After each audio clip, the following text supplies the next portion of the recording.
Hanna. Hi, how are you? Well, I'm pretty good. You know, I have a riddle for you this morning. Uh-huh.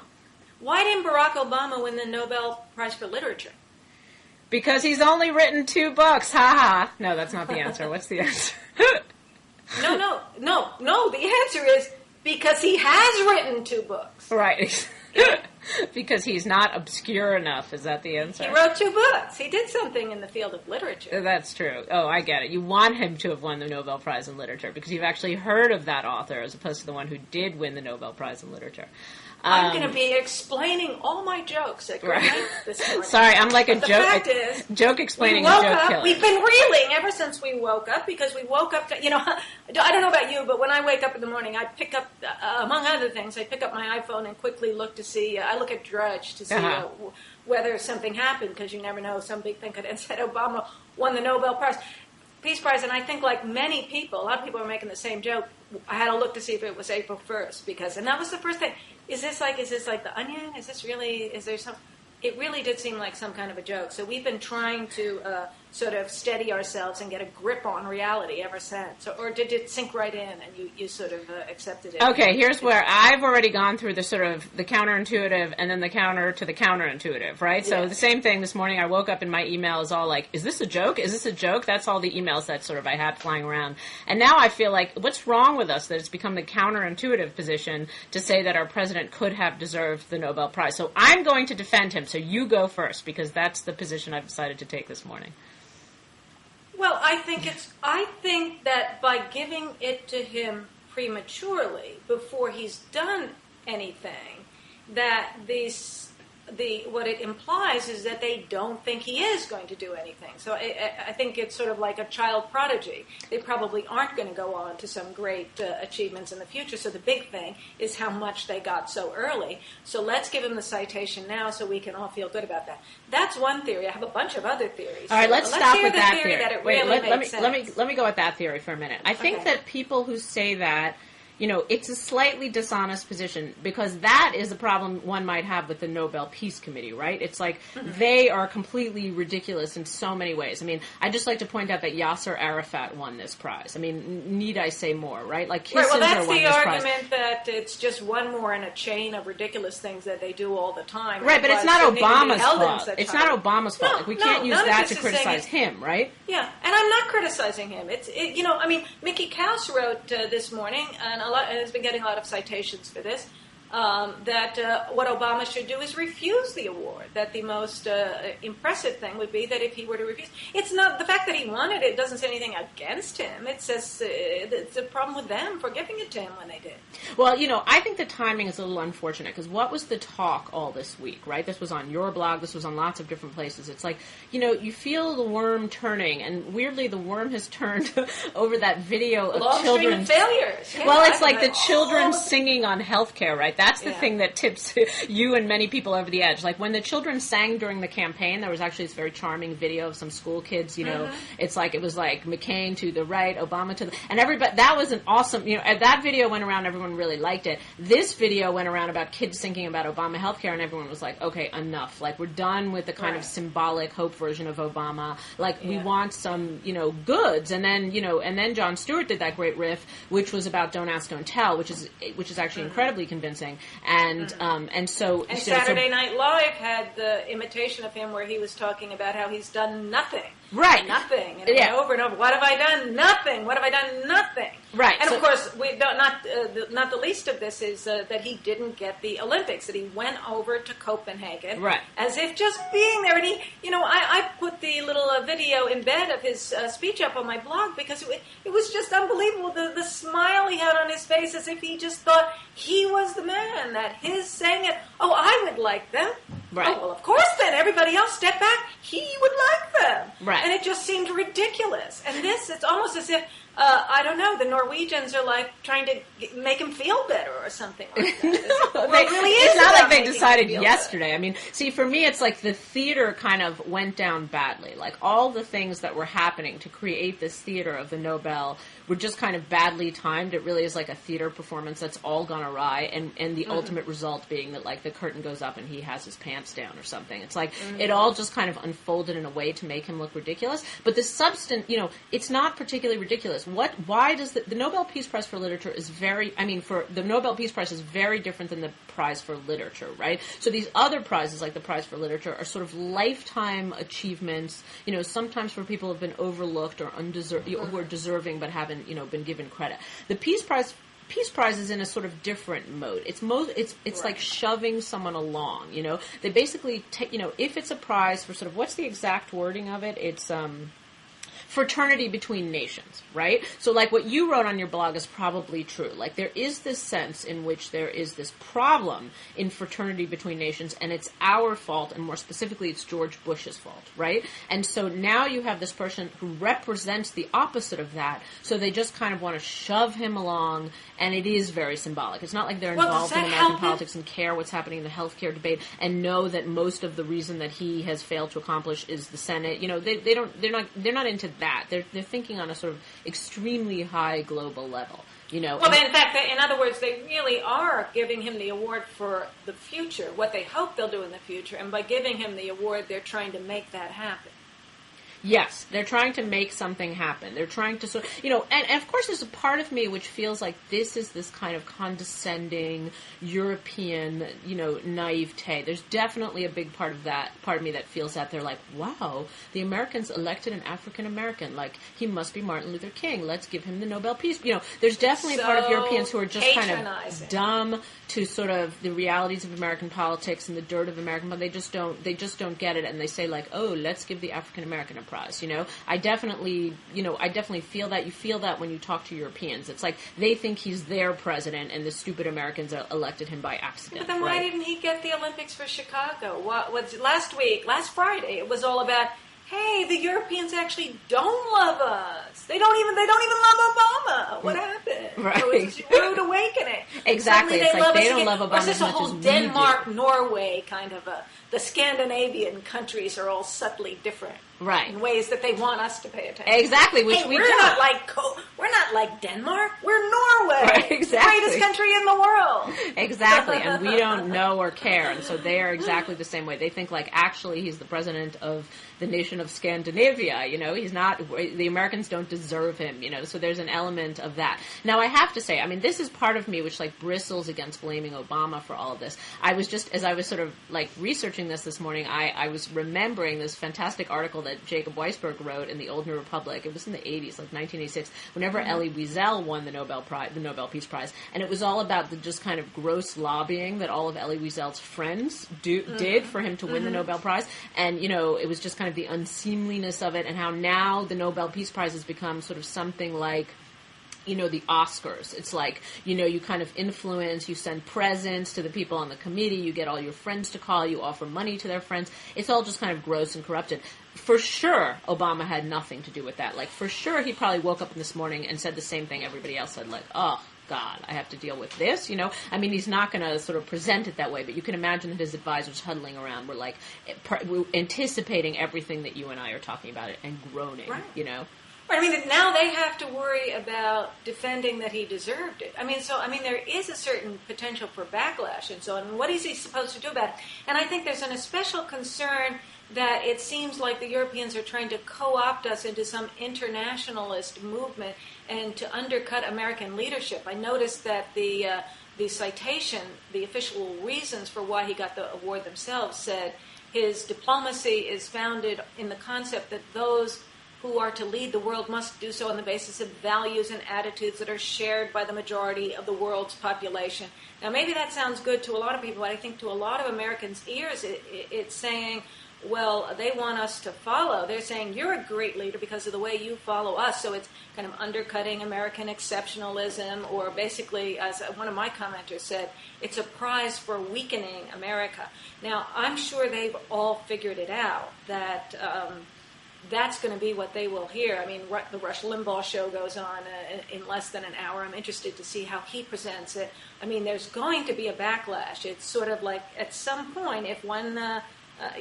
all of these accolades, all of this over puffery for him, there's a backlash to it at some point. So I don't think that it's it might be a gift that he doesn't really want. Totally, but I don't feel like that's his fault. Like I feel it's not his fault, but it's another thing he has to deal with. For sure, I think he has it's to worry another about thing he has to deal with. But like whatever this. Rush Limbaugh says, Rush Limbaugh's wrong, right? It's not a sign of American weakness. It's a sign of the kind of pettiness and condescension, perhaps, of the Nobel Peace Prize Committee. But it's not, it's not a question of right or wrong. The argument does not then follow that Obama shouldn't be, making a speech in Egypt, which is more conciliatory and intelligent than the speech, in Cairo than the speech that Bush would have made on the same occasion, or that, I'm going to align myself with Hamas and Rush Limbaugh because they think that, No, I'm not saying that. It's not that Rush Limbaugh might be right or wrong. It's that he represents a certain type of American opinion that Obama has to keep an eye out for. And this has heightened the feeling that a lot of people have that Obama isn't really to use John Stewart's phrase, he's not really the president of America. He's just the most popular guy in the world. Right. And I think that can hurt an American president. We don't really want someone who's there for the whole world. The world counts, but he's got to be our guy. Right. He's got to be our leader, and to be too co-opted into internationalist goals and so on. He needs the international community, but I don't know that he's really built up the respect from them, and I think that this may be a kind of a backhanded, weakening of the American president. Right. I hear you. I have to say, of all, famous people, I feel that he, if there is someone I trust to deal with the big head, I trust him to deal with the big head. I'm sure his response to this is going to be to sort of hunker down and not to go on a kind of popularity, concert tour of the Scandinavian countries, right? Like, surely he will just, downplay this and say some kind of self-deprecating thing and then go on about his business. But what will be in his wake, what he can't prevent is the actual conversation, what has he done lately, right? That's the conversation that actually this is tapping into. Like, forget all that stuff about the sort of big questions about American exceptionalism. There's the much smaller questions about, gay rights, don't ask, don't tell, healthcare reform, like actually all the substantive policies that, he needs some real achievements, not a shelf full of trophies. Right. He's got way more of them already, and it just looks like he's getting things he doesn't really deserve. Right. Exactly. I was reading the story this morning about the hate crimes bill, which is like, okay, that's like a substantive, legitimate bill, right? As opposed to Don't Ask, Don't Tell, which, the Jon Stewart riff is great on this. Well, why is it justified? I don't really understand. I don't think it's just. I'm just talking about, how we measure accomplishment. It's a sop. Rather than doing something that would mean something, like getting rid of Don't Ask, Don't Tell, there's some. I haven't read about this. No, I completely agree with you. This is the point I was about to make. They're adding another layer of criminalness to things that are already crimes and that challenge federalism values. Is that what they're saying? Yes. Let me back up and explain. So the bill that was passed, there's already hate crimes legislation, but it does not apply to homosexuality. And after the Matthew Shepard killing, which was the killing of a young gay man a few years ago, there has been a huge lobby to add homosexuality to the list of crimes that are considered hate crimes and thus will incur an extra penalty to what the normal criminal penalty is of whatever crime, murder, rape, whatever. And this is like a concrete thing. There's been sort of activists pushing this for a long time, the same way they've been activists pushing for Don't Ask, Don't Tell, which is to end Don't Ask, Don't Tell, which is people consider discriminatory policies in the military. So this morning on the front page of the New York Times, it's like hate crimes legislation passed for gay people, yay Obama, yay Democrats.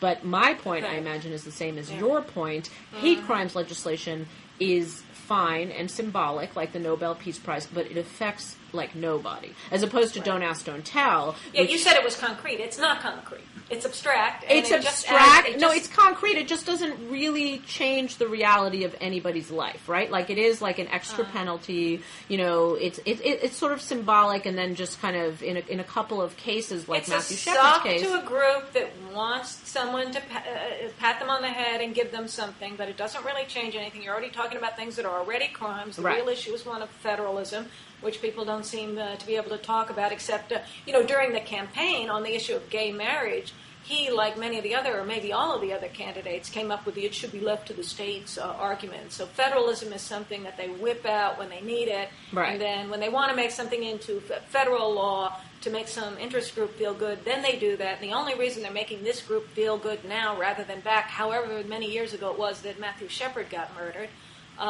it's because he's being criticized over "Don't Ask, Don't Tell," which he said he was going to get rid of. Right, in no uncertain that terms. Would be concrete, in no uncertain terms. It was like, and "Don't Ask, Don't Tell." It's a bad That's policy. what the Jon Stewart routine was about. And that was a completely convincing routine. Yeah. Right? Because "Don't Ask, Don't Tell" actually affects thousands of people, would be a tremendous shift in the military. We all know that the military has an ability to kind of shift cultural mores in that way, right? Because you just pass the law, and thus it has to be that way, and sort of lots of things shift in response. The military has a unique ability to affect cultural sensibilities.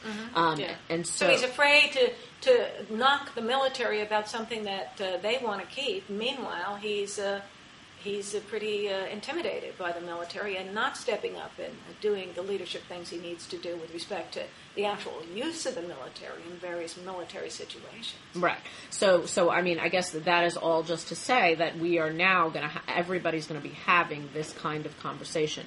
You know, he won the Nobel Peace Prize.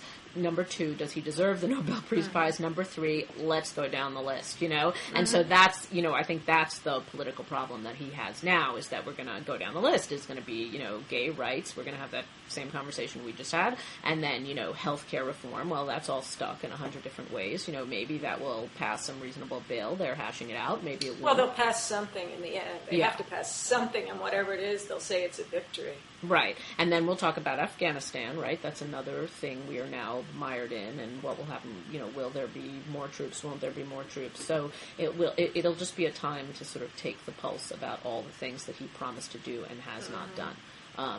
You know.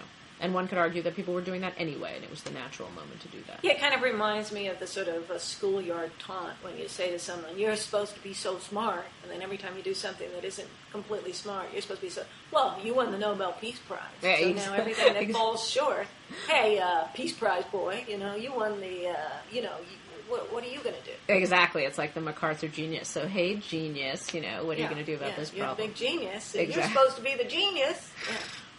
Right. I was listening to a fabulous story this morning about this Argentinian prodigy who was a musical prodigy he's 28 years old and was just named the head of the Los Angeles Philharmonic, and is like, you know, is this fabulously charismatic character. But of course, one of the things he was talking about was, you know, there's this Argentinian system of kind of producing these musical prodigies, and this is just going to hang over his head, you know. God forbid they get bad reviews in the cities they go around and be like, well, you are the prodigy guy, you know. So I was thinking about prodigies too. I mean, in fact, you know I called him Peace Prize boy, and I'm sure someone's going to say, well, you can't say boy with respect to a black person. Now you've said something racist. That's terrible. Right. But you know, the fact is that he got elevated at a completely early age, prematurely.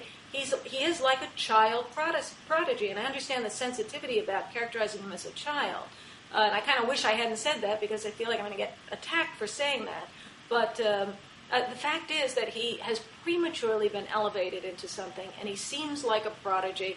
And the fact is that prodigies normally don't succeed at a later level. Music prodigies. And what kind of a prodigy was he? He was a political prodigy, a prodigy at getting elevated to positions that he didn't deserve yet. And this is another example of that. Well, let's talk about. When do we see him do something? Let's end this conversation like this. What would he do? What is the right response to this situation? Right? I mean, all I've read is sort of, you know, Rahm Emanuel made a joke. You know, we've had Lech Walesa say, like, what? Are you kidding? I mean, the same thing you're saying. You know, the only person CNN this morning quoted in support of Obama was, like, some tweet. It was like, somebody tweeted, "Yay, my president." Like, that's the best they could come up with as a support for the president. And so you know, you are Obama, you're in this position, you know that everybody's going to say you don't deserve it. The Nobel Prize has sort of dropped this on your head. What do you do? Well, you know, my first thought was something that had kind of been a humorous slogan for me, which was, "Obama's in trouble. How can we help?" Right. And you remember when he did the speech to the school children, there was a whole thing. He got, you know, they withdrew it, but there was a question about whether children were supposed to write essays on how they could help the president. Right. And so that's the first thing that I thought of, is that the world community wants to help them. But as far as your question, what Obama should do, I don't think he should refuse the award, but I think he should be very serious about acknowledging that basically his humility over it, that he doesn't really deserve it, that he's going to view it as something that's aspirational about some things that he would like to be able to do, and to the extent that that the prize may help him do that or help him do things that he wants to do, he would like to be worthy of those goals that it represents and embodies. So I would characterize the award as representing some kind of idealistic goals, which he shares, he appreciates their embracing of those goals, and he hopes to live up to them so that when people look back on his administration, that they will say they gave it to him too early, but he rose to the occasion and he really did earn it. Yes, I agree with that. And I think, one good thing that could come out of it is that, it gives them this kind of like statesman status, which actually is useful in the Middle East. I mean, not that it did Yitzhak Rabin any good or Yasser Arafat, but, coming from outside the Middle East, it does give you this kind of, like Bill Clinton can sort of, jet into North Korea and get the women out. It's like it does give you some sort of magical statesman quality that might serve him well, given that he has magical statesman quality at the same time that he's still actually president, so he could actually do something with that magical statesman quality. It kind of was Jimmy a quick Carter. Restoration of the magic. There was when he didn't get the Olympics, there was a sense that, oh, whoops, I guess he's not magic. He's lost his magical quality. But this is like a quick reinfusion of magic. Right, the fairy dust is back. Give us back the fairy dust. Yeah, the shepherd fairy dust. Hope. Okay, on that note. Okay, anything more to say about the Nobel Peace Prize? Have we tapped out this subject? Do we want to make this an all Nobel Peace Prize? I have like 10 posts on my blog this morning, and they're all Nobel Peace Prize. So let's leave it Nobel Peace Prize. All Nobel Peace Prize all the time, and I just I think he deserves a lot of criticism, and the Nobel Committee deserves a lot of criticism. But everyone hopes for peace, and let's hope he lives up to it. A question I was going to ask you: what do you think of it? Did you know that Hitler was nominated for the Nobel Peace Prize in 1939? Question: if he had been given the Nobel Peace Prize in 1939, would it have helped? I think it would have shut down the Nobel Committee quickly. I mean, all this business we say about them being kind of, frivolous and ridiculous, I think they would have been dead. Oh, you don't think people would say, oh, hey, Hitler, you got the Nobel Peace Prize, come on. And he'd be like, oh, yeah, the Peace Prize. Yeah. I'm going to rethink this. No, I don't think so. No, definitely not. Oh boy. Okay, on Hitler. Let's end on Hitler. That's always a nice place to. I thought you might want to end on a little Barack Hussein Obama kind of children's cheerleading. We could sing the song. Yeah, we could. Don't you want to sing the song together? The healthcare song? I wish I'd memorized it. I do have. No, the other one. The other one that was the New Jersey. There's more than one. There are a whole bunch of these. The healthcare one that was on CNN yesterday was a different one from the one at the New Jersey school where the students were saying Barack Hussein Obama. You remember that? And then, oh yeah. Yeah. Remember that? No, I missed that one, but I'm going to go look at it now, and I think I'm going to write a song and sing it with my children. I think we should. Well, we were singing this morning. We were humming "America the Beautiful" with new words. God, Obama, God shed His grace on me. We were singing. That was the song around. I want to live in your household where you open one eye, look at the iPhone, get the news, and then sing, reinvented patriotic songs. Yeah. And you know what? I saw that Al Gore is giving a speech. This is Madison, Wisconsin here. You can see out the window.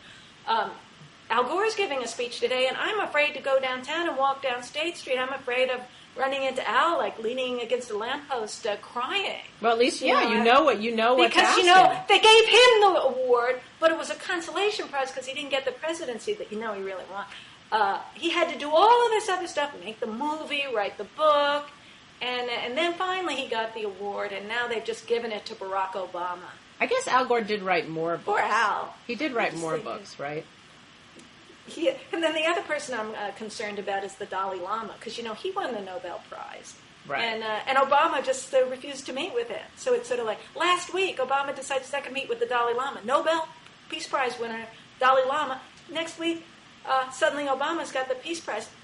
I'm worried about. I'm afraid that the usual kindly, smiling, gentle demeanor of the Dalai Lama might be in Ruffled? disarray. Well, you're today. missing one thing. I'm worried about that. You're missing one thing, which is now it's like Skull and Bones. It's like, the secret Nobel breakfasts that you and I don't know about, where, the Dalai Lama and Al Gore now, the ghost of Yasser Arafat and Barack Obama all get together, at the. Hey, we're writing the Saturday Night Live sketch for this. Yeah, exactly. We've got the basic elements going.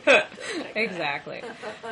Okay, well, America the Beautiful, go sing more patriotic songs. It's been fabulous talking to you, and I'm sorry we didn't get to Polanski and all the other juicy stuff we could have talked about. And Letterman. Shattered. And Letterman and Polanski. Some There's so just much going rise on, to the top. but that will have to wait to until... bow down to our President Obama. Exactly. Next week's indictment, and then it'll sort of rise back up again. We can talk about it. Okay. Okay. Nice good. talking to you, Bye. Hanna. Bye-bye.